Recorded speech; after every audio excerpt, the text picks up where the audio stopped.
আসসালামু আলাইকুম, কেমন আছেন আমার প্রিয় আপুরা? আশা করি আল্লাহর রহমতে যে যেখানে আছেন সবাই অনেক অনেক ভালো আছেন এবং কি সুস্থ আছেন। আপনাদের সবার সুস্বাস্থ্য কামনা করে আজকে নতুন আরও একটি ভিডিও শেয়ার করতে যাচ্ছি। আশা করি আজকের ভিডিওটি আপনাদের সবার কাছে অনেক বেশি ভালো লাগবে। আজকে হচ্ছে আমি 11টার দিক থেকে ভিডিওটি শুরু করেছি। সকালবেলা রান্না বাড়া, বাচ্চাদেরকে খাওয়া দাওয়া করানো, নিজের খাওয়া দাওয়া, তারপর হচ্ছে শুভানাকে আবারও ঘুম পাড়িয়ে দিয়েছি। তো এই টাইমটাতে আমি হচ্ছে যে কাজগুলো করে নিচ্ছিলাম সেগুলোই ভাবলাম আপনাদের সাথে শেয়ার করা যাক। যেহেতু আজকে একটা ভিডিও শেয়ার করতে হবে, তো ওইভাবে ভিডিও শ্যুট করা ছিল না। আর ইদানিং ভিডিও শ্যুট করতে এত বেশি অলসতা লাগে, এ কারণে আগে থেকে কোনো ভিডিও রেডিও করা থাকে না। তো যেদিন ভিডিও দিতে হবে সেদিন মানে বাধ্যতামূলক একটা ভিডিও রেডি করে তারপর আপনাদের সাথে শেয়ার করছি। কেন যেন আস্তে আস্তে এই জায়গাটার প্রতি অন্যরকম একটা মানে অলসতা চলে আসছে। মাঝে মাঝে খুব ভালো লাগে, তবে একটা সময় গিয়ে আবার দেখা গেছে হাঁপিয়ে যাই। তো সব কিছু মিলিয়ে বুঝতেই পারেন, যেহেতু ছোট দুইটা বাচ্চা, তারপর আমার সব কাজ একা একা নিজের হাতে নিজেকেই করতে হয়। আমার জীবনে আসলে রিল্যাক্স বলতে কোনো কিছু নেই। আপুরা তো প্রতিনিয়ত প্রতিটা ভিডিওতে এত সুন্দর সুন্দর কমেন্ট করেন। আপুরা বলেন যে আমাকে নাকি যত দেখেন তত বেশি অবাক হন যে কিভাবে আমি এত কিছু ম্যানেজ করি। আসলে আমাকে যেহেতু হেল্প করার মতো কেউ নেই, এ কারণে ওই ধরনের চিন্তা ভাবনা আমি কখনোই মাথায় আনিও না। আমার কাজ আমাকেই করতে হবে, এটাই চিরন্তন সত্য। আর সেভাবেই আমি হচ্ছে নিজের মাইন্ডকে সেট আপ করে নিয়েছি, ওভাবেই কাজ করছি। কয়েকদিন ধরেই আমার বেলকনির অবস্থাটা একটু খারাপ। বাচ্চারা এখানে সবসময় খেলাধুলা করে, এই কারণে কাগজপত্র ফেলে রাখে। আর এই যে রোজা তো একজন আছেই কাগজ কাটাকাটি করার মাস্টার, মানে সে এত কাগজ কাটতে পারে, পুরো ঘর সবসময় কাগজ দিয়ে ভরপুর। আবার এই যে বেলকনিতেও একই অবস্থা করে রেখেছে।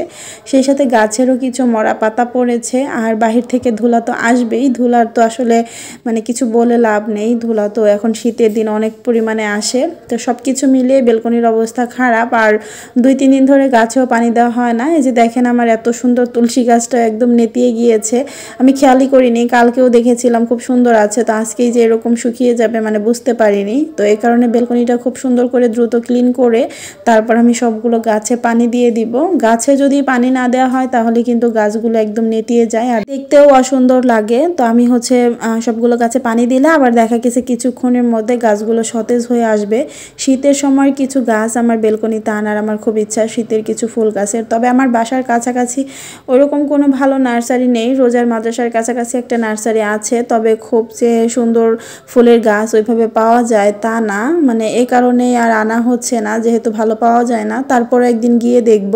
রোজার মাদ্রাসায় যেহেতু মাহফিল হবে আজকে 9 তারিখ, তো এই কারণে কয়েকদিন ধরেই কিন্তু ওর মাদ্রাসাটা বন্ধ। তো আগামীকাল 10 তারিখ থেকে মাদ্রাসা খুলে যাবে। তো তখন মাদ্রাসায় ওকে দিয়ে দেখা গেছে এক ফাঁকে আমি নার্সারিতে গিয়ে যদি পছন্দ মতো ভালো মতো পাই তাহলে নিয়ে আসব। বেলকনিতে ফুলের গাছ রাখা আমার খুবই শখের। গাছ বলতেই আমার অনেক বেশি শখের, অনেক ভালো লাগার। তবে ওই যে এখন অতটা সময় দিতে পারি না, বিধায় হচ্ছে মানে গাছের প্রতি ঝোঁকটা কমিয়ে দিয়েছি।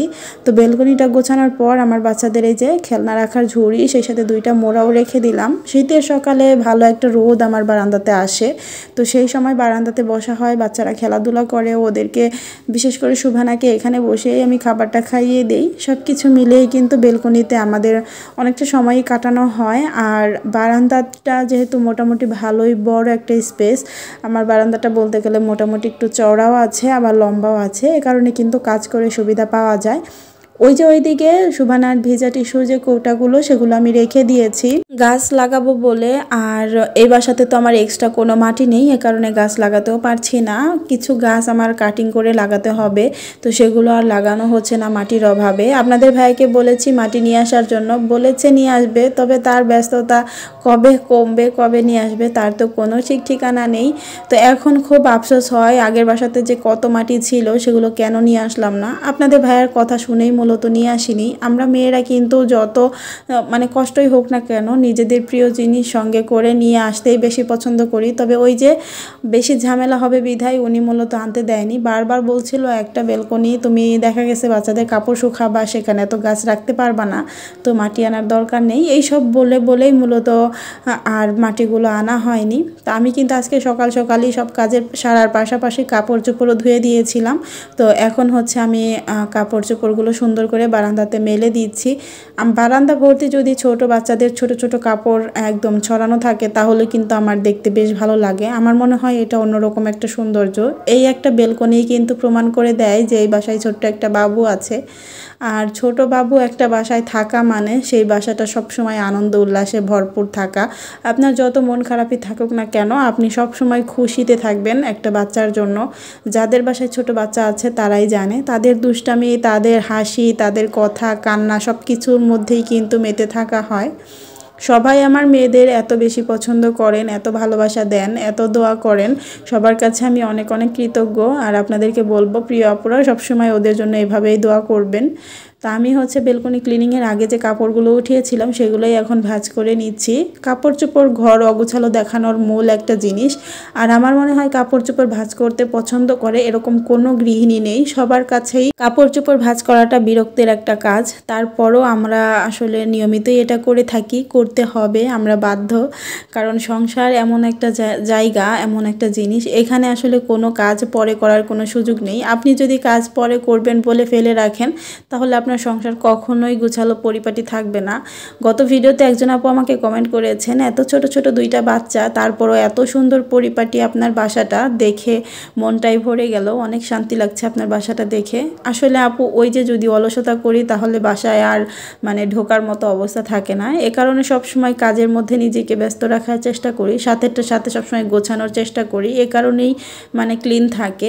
আমি যখন লেখাপড়া করতাম, আম্মু যখন বলতো একটা কাজ করার জন্য, তখন বলতাম যে আচ্ছা পরে করে নিব। আমার আম্মু সবসময় বলতো সাথের কাজ সাথে করতে হয়, কখনো কাজ জমিয়ে রাখতে হয় না। তবে আম্মুর এই কথাটা এত বেশি বিরক্ত লাগতো, আমরা ভাবতাম আম্মু মনে হয় আমাদের বসে থাকতে দেখতে পারে না, সবসময় শুধু কাজ করতে বলে। আমি কিন্তু সংসারের ওই রকম কোনো কাজই করতাম না, খুবই অলস একটা মেয়ে ছিলাম। আর আম্মু আব্বুর খুব আদরের ছিলাম, আমাকে দিয়ে ওই রকম কোনো কাজও করাতো না। তবে এখন আমার আম্মুর সেই কথাটা আমার হাড়ে হাড়ে মনে পড়ে, প্রতিটা মিনিট সেকেন্ড সব সময়, যে আসলে সাথের কাজ সাথে করাটা কতটা গুরুত্বপূর্ণ এটা নিজের সংসারে না আসলে বুঝতে পারতাম না। আমি যখন কাজ করছিলাম রোজা এদিক থেকে ড্রয়িং করছিল আর বলছিল ড্রয়িংটা একটু আপনাদের সাথে শেয়ার করার জন্য, এ কারণেই একটু আপনাদের সাথে শেয়ার করলাম। ওই যে বললাম রোজাদের মাদ্রাসায় মাহফিল হবে, আর আজকে যেহেতু 9 তারিখ মাহফিল হচ্ছে, ওটার মাইকের আওয়াজ এত জোরে জোরে আওয়াজ হচ্ছে, আমাদের বাসার এদিক থেকেও ওটার মনে হয় মাইক দিয়ে দিয়েছে। আমি ভয়েস ওভার করছি, আমার ভয়েসের মধ্যেও মনে হচ্ছে এই আওয়াজগুলো যাচ্ছে। তো প্লিজ আপুরা বিষয়টা ক্ষমা সুন্দর দৃষ্টিতে দেখবেন। আজকে সারা দিনই এই মাইকের আওয়াজ আসছে, এটা স্কিপ করার কোনো সুযোগ নেই। আমি কিন্তু এখন ড্রেসিং টেবিলটাও সুন্দর করে ক্লিন করে নিচ্ছি। আর এই যে র্যাকের উপরের এই অংশটায় এত বেশি এলোমেলো হয়, বাসার প্রতিটা কোনায় আসলে অনেক বেশি এলোমেলো হয়, কিছুই করার নেই। তারপরও আমরা সবসময় গুছিয়ে রাখতে পছন্দ করি গৃহিণীরা, এ কারণেই গুছিয়ে রাখি। তো এই যে এদিক থেকে গতদিন রাতে আমি যখন শোভানার দুধের কৌটায় দুধ ঢালছিলাম, একটু দুধ পড়ে গিয়েছিল, সেটাও ভিজা টিস্যু দিয়ে মুছে নিলাম। আর গোছানোর পর দেখেন এই কর্নারটাও কিন্তু দেখতে মাশাআল্লাহ ভালোই লাগছে। গত ভিডিওতে একজন আপু আমাকে সুন্দর একটা কমেন্ট করেছিল যে আপু তোমার ভয়েস শুনে মনে হচ্ছে তোমার ঠান্ডা লেগেছে, তোমার কথা বলতে কষ্ট হচ্ছে, সেটা ভয়েস শুনেই বোঝা যাচ্ছে। আসলে আপুরা ভিডিও দেখার সাথে সাথে কত কিছু যে খেয়াল করে, তো এটা ভাবলে কিন্তু খুব ভালো লাগে যে আপুরা অনেক ভালোবাসা নিয়ে অনেক মনোযোগ সহকারে আমার ভিডিওগুলো দেখে। হ্যাঁ আপুরা, আমার কিন্তু ঠান্ডা লেগেছে এবং কি আমার কাশির অনেক প্রবলেম হচ্ছে।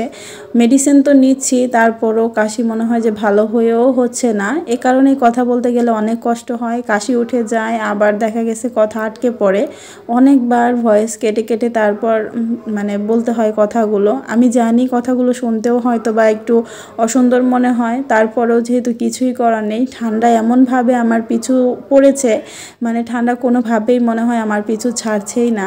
তো আপুরা প্লিজ বিষয়টা ক্ষমা সুন্দর দৃষ্টিতে দেখবেন। তো আমি কিন্তু কথা বলতে বলতে পুরো বাসাটাই গুছিয়ে নিচ্ছি এক এক করে।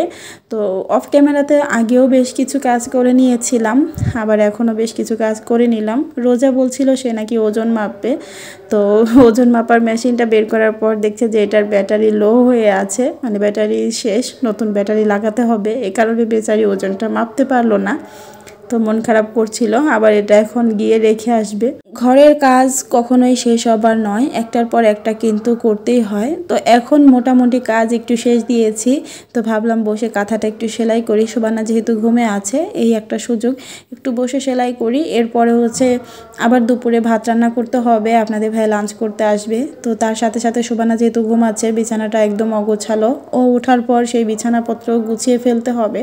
বলতে গেলে কাজের শেষ নেই, একটার পর একটা কাজ কিন্তু থেকেই যায়, যতই আমরা গোছাই না কেন।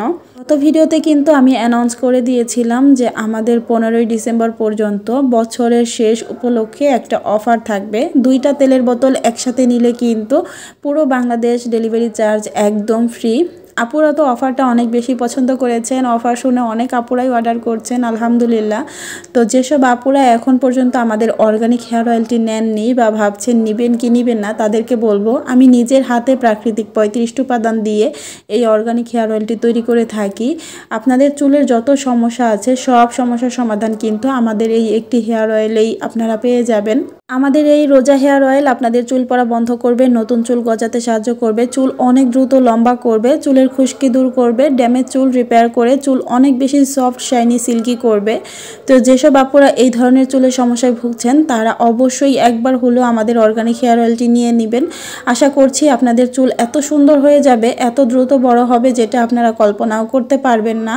আলহামদুলিল্লাহ আমাদের কিন্তু অনেক অনেক রিপিট কাস্টমার এবং কি অনেক অনেক রিভিউ আছে। তো যারা রিভিউগুলো দেখতে চান তারা অবশ্যই একবার হলেও আমাদের পেজ রোজা রকমারি ভিজিট করবেন। আর স্ক্রিনে কিন্তু আমি ইমো এবং কি হোয়াটসঅ্যাপ নাম্বারটা দিয়ে দিয়েছি, এই নাম্বারে যোগাযোগ করেও কিন্তু আপনারা অর্ডারটি কনফার্ম করতে পারেন। আর 2.5 বছর প্লাস বেবি থেকে শুরু করে ছেলে মেয়ে সবাই আমাদের এই তেলটি ব্যবহার করতে পারবে। শীতের সময় চুলকে সকল সমস্যা থেকে বাঁচাতে দ্রুত করে অফার থাকতেই আমাদের এই অর্গানিক হেয়ার অয়েলটি নিয়ে ফেলুন।